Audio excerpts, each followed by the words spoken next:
Christianity versus the other religions of the world. Once I believe that there's some type of God, the next question is, well, who is this God? Right. And the only way I'm going to get to know God is if God chooses to open up and reveal. That's where the different religions kick in. Hinduism says there are many gods. Buddhism is agnostic. It's basically a philosophy of how to live your life. Islam is very clear. Judaism is very clear. Jesus Christ is very clear. But they contradict each other. So then the question becomes, who is reliable? And the only way that I know to answer the question, who is reliable, is to ask, what is the evidence that supports the reliability? I'm not going to trust you if the evidence is you're a thief, a con artist, a murderer. I'm not going to trust you. Well, the same thing with Jesus, Muhammad, the avatars of Hinduism, Siddhartha Gautama Buddha. You've got to go to the source documents, the Quran, the teachings of Buddha, the Vedas and Upanishads for Hinduism, and the New Testament for Jesus Christ. And you've got to read them, and you've got to ask yourself, does the evidence of the way they lived,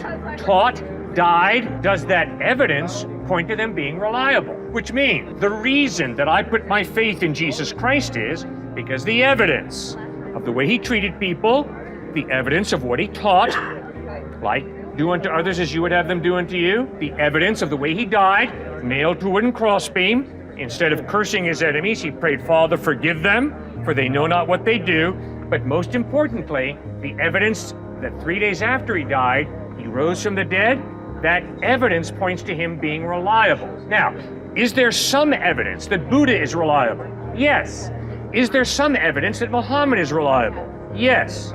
But it is nothing compared to the evidence that Jesus Christ is reliable. So, sir, I'm going to go with the evidence.